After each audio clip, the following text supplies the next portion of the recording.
And hell's coming with me, you hear? Hell's coming with me! Hello, everyone, and welcome to another edition of Real Estate Realities with the Rebel Broker. My name's Robert Whitelaw, and I am the Rebel Broker. Licensed real estate broker in the state of California, member of the National Association of Realtors. But please, don't hold that against me. Welcome back, everyone. Well, welcome back for me, I guess. I'll welcome myself back. I took last week off. For those of you who saw the last podcast, it was from where I was at the time, which was on the island of Oahu in Hawaii, taking care of some business there. And last week I just took a little personal time. I was coming back from Hawaii, and it also happened to coincide with a birthday celebration, so took advantage of that and had a little me time. Hope all of you are having a great week. There's a few things I wouldn't mind catching us up with, so this is going to be sort of a swiping the net across the world of real estate and see what bugs we catch in it. There are a few things in the wind that I think are worth talking about right now. I think one of the first things to chat about, and if you'd like to suggest topics, right? If there's a subject in real estate you'd like me to cover, feel free to reach out to me at my website, soldbyrobert.com. If you'd like to go to the podcast-focused website, that is therebelbroker.com. Either one of those will get you to me, so feel free to check those out. There's also some great tools there. If you're interested in getting a free online estimate of the value of your home, you can get that there right on the front page of soldbyrobert.com. Or if you're interested in starting your home search for the next perfect property for you in the area that I serve, you can find a search tool right there on the front page as well. So with that out of the way, let's talk recession a little bit. Everyone wants to do it's a are we or aren't we is an awful lot of the discussion. For my money and for what I understand of recessions and the ones I've been through, yes, we're in a recession. And I think one primary reason why there is so much hesitancy about deciding or saying outright that we're in a recession is we are just not that far away from a midterm election. So no one wants to say the words. So my guess is within a couple of weeks of the midterm election, suddenly everyone will just fess up and say, yes, we're in a recession. For anyone who's out there having to spend money on food and rent and housing and cars and everything else, you know we're in a recession. So go with that. Stick with what you're actually observing yourself, because that is going to reflect more of the reality you're having to deal with every day. So one of the interesting things that's sort of hitting is how this is hitting various markets. And there were several articles over the last week or two specifically focusing on San Diego. And I may do a show on San Diego. San Diego, quite a few years ago, was on one of my lists of good investment locations. I don't consider it to be as good as it was, but if we do see that market get hit and see some opportunities arise because of rising inventories and people who really need to sell lowering their prices, it could become very interesting. And again, for those of you who are investing, it's a math problem. And that's really where it should go. And on the subject of that, we can talk about it from an investment standpoint. I always like to try to mix investor advice with buyer advice, simply because at least for a few minutes, I would like every single person who's going to buy a piece of real estate to put on that investor hat for a second and see how that property stacks up from the standpoint of an investment. And not because I'm necessarily thinking that you need to focus on the benefits of the property from an investment standpoint, but just understand what those are. By doing so, you simply leave yourself open to all kinds of options down the road if something unexpected happens. But also, looking at it from the standpoint of investor, as an investor, is also going to help you purchase a property that is likely going to appreciate more. And when the market is tight, when inventory is high, you will likely have a property that is more desirable to buyers. So All other things being equal, if if you have a 3-bedroom, 2-bath home that's 1,500 square feet, and the market's insane and inventory is way up there, and there are thousands of other homes of the exact same square footage and floor plan even, all the other things that you control from an investment mindset are going to potentially make you more desirable than those other properties. So that's why I usually like to at least take a minute with all of my buyer clients to talk about things from an investment standpoint. Okay, so let's start off with the very first thing today, and that is folks moving out of San Francisco. Where are they going? This is from Redfin. If you would like to check this out, a link to this article will be in the show notes for this show. You can find those at soldbyrobert.com or therebelbroker.com.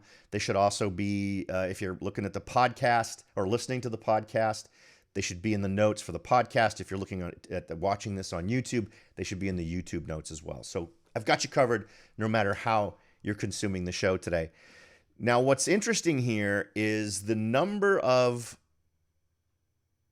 folks that are not leaving the state, but are going to areas within California. And so for my folks who are local, for my Silicon Valley people who are potentially looking for opportunities that are closer, there are an awful lot of opportunities not far from Silicon Valley. In fact, a couple of these are places I have taken you to virtually on Instagram and using other social media. A few years ago, I went down to one of the cities that we're going to talk about here in a minute, as it was an area I liked. It was, if you're someone who's willing to take on a longer commute to a potential Silicon Valley job, it was one of those places that I considered as a hot option. But there's also some other options here that we're going to talk about. And I want you to put those on your radar as someone who either might be interested in investing or someone who might be interested in buying for yourself in case you don't own your own home. Because as we move into the rest of this year, and most of the news outlets that I'm looking at are suggesting that, yes, everyone will fess up by the end of the year that we're in recession. And my guess it'll be even sooner than that. It'll be pretty close on the heels of the midterm elections being over. But let's go ahead and jump in and take a look at these. Now, number one on the list is, as you can see, for those of you watching on YouTube or consuming the show on my website through video, it's Sacramento, California. And according to this, it is the number one most popular destination for San Francisco area residents for relocation. Now, that's interesting for a few reasons, because it's not what I would call a reasonable commute to San Francisco. So I don't think this implies that this is a relocation option that folks are exercising and then holding on to their job in San Francisco, unless it's a remote work scenario and they only have to go into the office, say, maybe once a week. Or once every month or something along those lines. Let's see, it's a lot of things we don't care about. Home to 503,500 residents, also considered one of the most ethnically diverse and livable cities in America. Sacramento is definitely one where if you're interested in being an investor, you are going to want to get your hands on a local expert. I have a couple of folks I could refer you to in Sacramento if you're interested in, that I stay in contact with, and they can direct you into the neighborhoods and areas that are going to fit best with you. Ground truth is super important in a place like Sacramento. I lived a little bit north of Sacramento, actually quite a bit north, near a town called Auburn. Beautiful area, but obviously further north. So Sacramento could be a great opportunity for an awful lot of folks, regardless of what your goals are. Number two is Los Angeles, which kind of surprises me.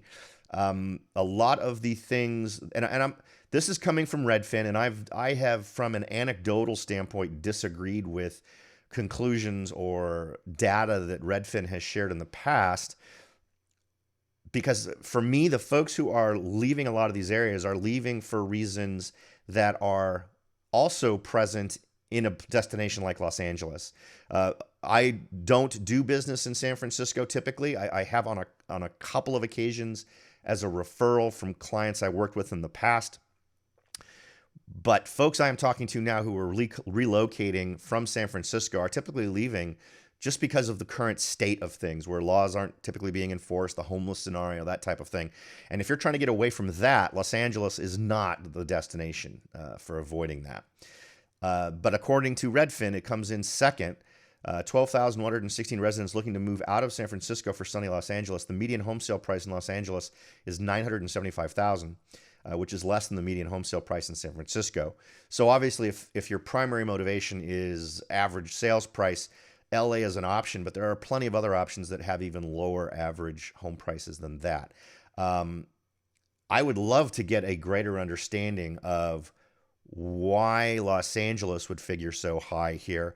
It could simply be these are folks relocating for a job that has offices both in San Francisco and Los Angeles. That could be a thing. But I don't get enough data here really to come to a conclusion. But the reason why I'm sharing this list with you is that with a migration out of San Francisco into other areas, and San Francisco is losing more people than they're gaining, it presents to you two opportunities as a buyer or an investor. As we see more people leaving San Francisco, eventually things in San Francisco will get ironed out, right? However everything comes to a head, everything runs on a cycle. So eventually the things that are a big downside for San Francisco are going to tend to turn. So you can either look at this as an opportunity to potentially look in San Francisco where demand is likely to drop soon, or you can look at this as an opportunity to look in these areas where people are moving to see if you can get into some of these markets and become a landlord there to address the fact that there are folks moving there. Now, I would want more data. I would consider this a starting point. If you decide, well, great, if people are moving to Los Angeles, that's fantastic. That's just the San Francisco to Los Angeles numbers. The additional number I would start Googling for would be, is there net immigration to Los Angeles or net exit from Los Angeles? Because I'm not sure just because folks are going from San Francisco to LA, that LA in general is continuing to see more people coming in than going out. Next on the list is Seattle, Washington. 7,495 San Francisco area residents are looking to leave the beautiful area of San Francisco for Seattle. Median home price there is $840,000. Number 4 on the list is San Diego, and that's one reason why I brought up the San Diego point earlier, is because things are so crazy in San Diego right now, and we've got an article we can check on. But San Diego is very bloated right now. The 4th most popular destination, considering moving to San Diego, 4,808 San Francisco homebuyers searched to relocate to this area where the median home search price is $850,000. So the way this is phrased, right? Again, this is something I see a lot with Redfin stuff, is they go more on what the searches are telling them versus what the actual escrow purchase processes are telling them. So in terms of this data they're sharing, I'm more inclined to lean into people who were selling their home, were doing searches, and the 4th most commonly searched for city was San Diego, without really any reference to any other city they may have also been searching for. They may have been searching for San Diego and Los Angeles. So I'd love to get more info on that, because honestly, the ordering of these is a little surprising to me. Portland, Oregon was number 5 on the list. That was with median home prices of $549,000. And my anecdotal experience on the ground was that, yes, Portland was a definite destination for an awful lot of folks leaving Silicon Valley. That has been less so over the last year and a half or 2 years, particularly as Portland was having an awful lot of problems with folks taking over parts of the cities, lighting fires in downtown, that type of stuff. So I saw that drop off, and I've seen far more of some of the other cities that we're going to talk about here. Next on our list is Salinas. And Salinas is the city I was referring to a little bit earlier. Salinas is one of the cities that I was talking about years ago when I did I spent a weekend going to communities that represented potential opportunities for folks willing to expand their commute time. And Salinas, I felt like, was a southern extreme. We also went to Tracy, other cities, but Salinas was definitely on that list. And I think Salinas is a unique city that benefits from an awful lot of things, whether you're talking about weather and the fact that it tends to stay cooler there. You tend to get the ocean breezes coming in from the west. So it tends to be a much more comfortable city and doesn't get a lot of the heat that you get north of the area of Salinas. But we saw that 2,823 people in San Francisco were moving to Salinas, where the median home price is $661,000. So Salinas, I think, represents a reasonable opportunity for buyers and investors. The city of Salinas is a thriving community with an agricultural industry that provides 80% of the lettuce grown in the nation. Home to 156,000 residents, the city also boasts an emerging art scene that provides residents with plenty of options for entertainment and cultural enrichment. I would go and visit Salinas before you jump on the wagon train to get there for its entertainment and cultural enrichment options. There's definitely nice areas of Salinas. I'm a huge fan of the downtown area and southwest of the downtown area. Beautiful homes in there, and I'm kind of surprised they don't mention some of the diverse architecture that you're going to get there. There is an awful lot of beautiful construction that's a little older. I mean, some of these are very established neighborhoods that have been around forever, but some very beautiful homes in Salinas. Number 7 on the list. And if anybody is interested in buying or becoming an investor, and they're thinking Salinas sounds good to them, please give me a call. I've spent quite a bit of time in Salinas. I think Salinas is an interesting opportunity for folks, and I would be happy to help you with any opportunities you might want to explore in that particular city. Next, Las Vegas. For those of you who've listened to the show for a long time, Las Vegas is not horribly on my list. It is a city that is very much linked to tourism, and being a sort of a one-horse show, that concerns me. I like areas that have a little bit more diversity in terms of why people would go there, or what the reasons would be to live there. And frankly, I mean, COVID just completely tore Vegas apart in terms of just people not going there. And one of the first things people cut when things get tough, and things are about to get tough, are trips to places like Las Vegas. They've got a median sales price of $400,000, which is getting very close to what I consider a very low bar of barrier to entry in terms of being able to get in there as an investor. So perhaps Las Vegas is the place for you. You can always get a property there and do either short-term vacation rentals, depending on where it's located, or you could do long-term rentals and just be willing to sort of buckle down if things don't stay robust. Next is Austin. We've talked about Austin before, and also Round Rock, just north of Austin, with median prices of $577,500. I think Austin is a great opportunity for investors and owners alike. The tax structure there is amazing. The friendliness of local government to property rights is something I like. And as someone who is super sensitive to that, for those of you who know, my property in Hawaii is under assault from the state of Hawaii, who wants to kill all vacation rentals.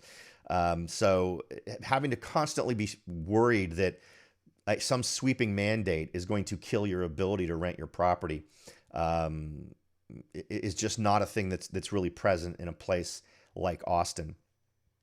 Let's see, Fresno, another one that I think is good and on my short list of places I regularly check, particularly if to be honest, I'm looking at it more for multifamilies. I love looking for duplexes in Fresno, but it comes in at number 9 on the list. And one of the great things is, again, that low barrier to entry in terms of cost for acquisition. Median sale price of $365,000 is, as they say here, significantly less than the median sale price. People moving out of San Francisco are considering moving there.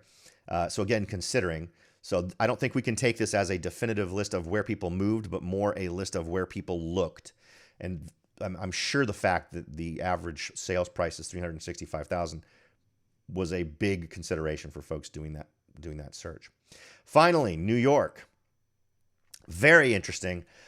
And again, anecdotally, I have not, and this includes folks for whom I have helped sell their home and folks who I simply have advised about getting their home sold. Maybe perhaps they weren't in the area that I serve and I've talked to them. I have not talked to anybody moving to New York. So I am not sure what this represents. For it to be number 10 on the list before places like Boise, Idaho, or Phoenix, Arizona, which are absolutely on the my top 10 list of places people tell me that they're interested in moving. how New York ends up in the top 10 of this list boggles my mind. So the methodology here was median home sale price from Redfin housing market data and migration figures from San Francisco migration and relocation trends from October of 2022. That's not really giving me the methodology, but I guess it gives me references to the other stuff. So I would take this maybe as places where folks have searched, but not necessarily where they've actually gone. I still think that way before New York, and New York is insane, an average price of $820,000. You should, and if you're, particularly if you're a local here in Silicon Valley looking to get that first investment going, there are plenty of closer places, and it's going to depend on how much you're willing to deal with a property that's very far away from you. Again, as a landlord, you don't have to do the day-to-day. You can have a property management firm. Again, it's a math problem. You just calculate in the cost the cost you'll have to bear in paying a property manager to deal with your properties for you, so that all you see is the income coming in from those properties. Okay. Let's go ahead and jump through here real quick. That was really the meat. I like to share these kinds of numbers so that you can have a jumping off point to consider places that you might want to invest or potentially relocate to. And I hope that gave you some ammo there. Next, September housing starts, record number of housing units under construction. What's interesting, though, is that's the headline, but when you read housing starts and understand what the numbers are, privately owned housing starts in September with a seasonally adjusted annual rate of 1.4 million. That's 8.1% below the August estimate of 1.5. So it's below the estimate and is 7.7% below the September 2021 rate of 1.5. So it's lower than the predicted rate, and it's lower than what the rate was last year. Single-family housing starts in September were at a rate of 892,000. That's 4.7% below the August figure of 936,000. The September rate for units in buildings with 5 units or more was 530,000. So in other words, multifamilies, right? Privately owned housing units authorized by building permits in September were at a seasonally adjusted annual rate of 1.5 million. That's 1.4% above the revised rate. So maybe they're just basing this on permits, which is obviously linked to what's actually under construction. But it's 3.2% below the September 21 rate, so below the same time last year. So let's look at the graphs. I think the graphs are far more instructive. Housing starts, single and 2+ units, so 1 unit structures are red. Look at that drop. Look at that drop. We saw steady buildup from about January 2011. We were peaking out here in January 2021, and now we're seeing dramatic drops as we head into January of 2023. Let's see here.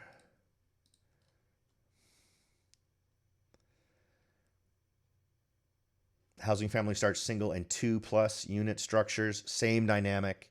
For those of you on the podcast, what we're seeing here is a peak, and again, in January of 21, flat in January of 22, and then this year, mid-year, a gigantic drop to levels we last saw in about January 2020.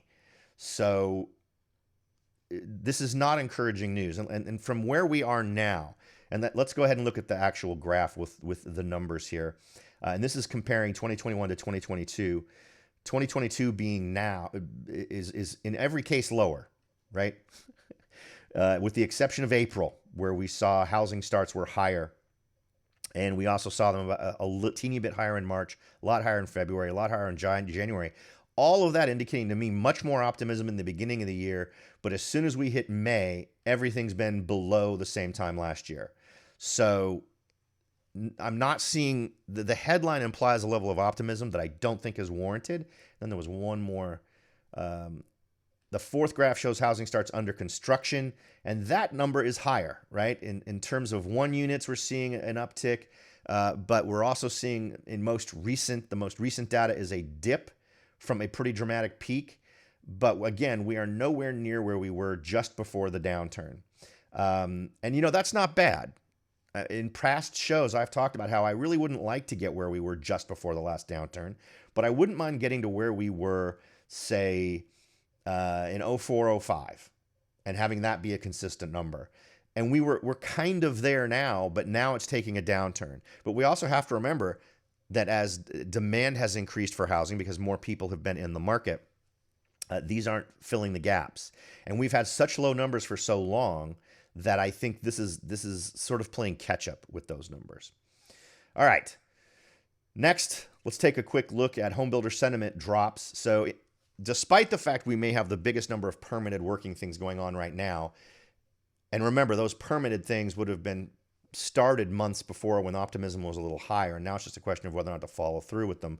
Home builder sentiment drops to half what it was 6 months ago, which makes sense, right? We saw much more optimism in the charts we just shared in the first few months of the year, and now that clearly isn't there at all, right, in terms of what's happening. Mortgage demand drops to a 25-year low as interest rates climb. So that demand is going to continue to drop. Everything we talked about in the last show in terms of anticipating a dramatic increase in inventory, which will force down prices as sellers have to compete for fewer and fewer buyers and have to, one of two things is going to happen. The sellers who have the option will be taking their homes off the market and holding on to them. And those who don't have a choice, those who have to sell their home, will have to stay on the market and lower their prices. Let's see. And then finally, we had we had a story look at the San Diego's fizzling real estate market. What's most interesting about this is sort of the lay of the land on it. Experts saying, quote, experts say inflation and higher interest rates won't drop anytime soon, further exacerbating the situation. Meanwhile, record home values, and that's the thing we need to be aware of, record home values in cities like San Diego are set to turn a bull market into a raging bear. Throw in the high cost of living in this sunny Southern California city, and the situation looks pretty bleak. Interest rates nationally are at 7.32 for a 30-year fixed-rate mortgage and 6.43 for a 15-year fixed-rate mortgage. This figure up 15 basis points over the last week. Of course, San Diego, a lot depends on which zip code you tend to purchase a home in, but interest rates are only part of the problem. Average home price, $950,000.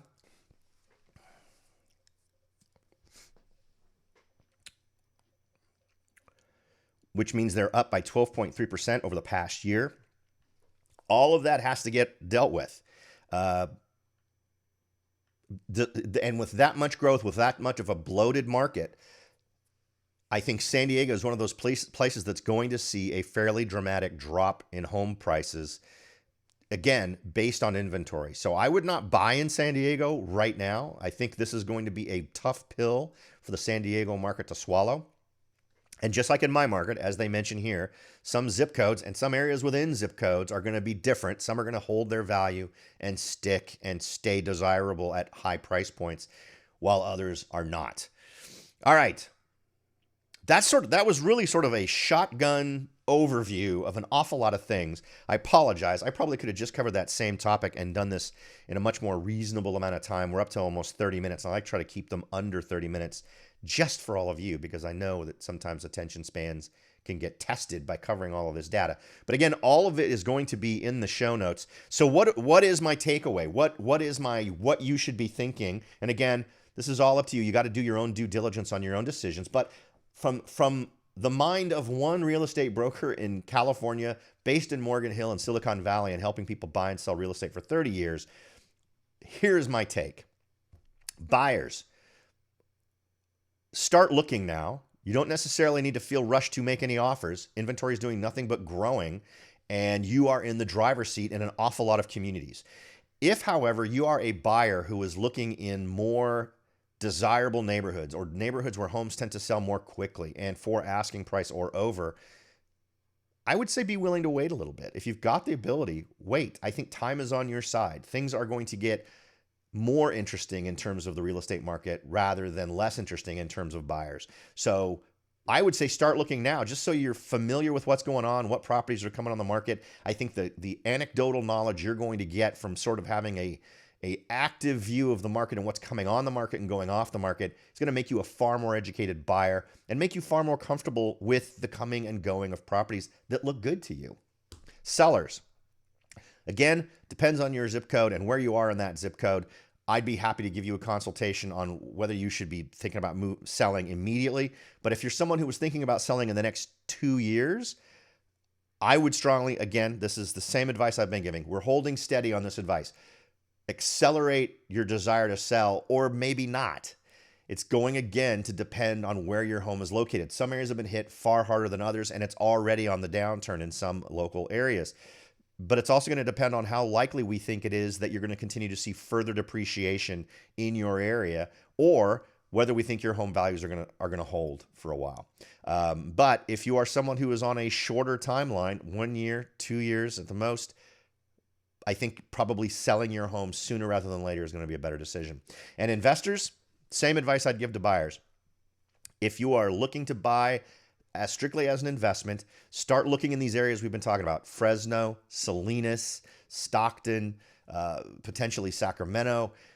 Keep an eye on these places. And for those of you who just feel completely at your wit's end and you're sort of being priced out of this market, strongly consider house hacking as a buyer, buying a duplex or a triplex or a quad. You can go up to a 4-unit home and still get a conventional consumer loan as long as you don't go higher than 4, and then live in one of those units and rent out the others to pay your mortgage. I think that's a great option for folks, particularly since just if the average home price if you have a duplex and there's a 3-bedroom, 2-bath on one side and a 3-bedroom, 2-bath on the other, and the average 3-bedroom, 2-bath home sells for $1.2 million, you're not going to pay $2.4 million for that duplex. You're probably going to pay 1.4 or 1.5 tops. You may even pay 1.2. I've seen this happen.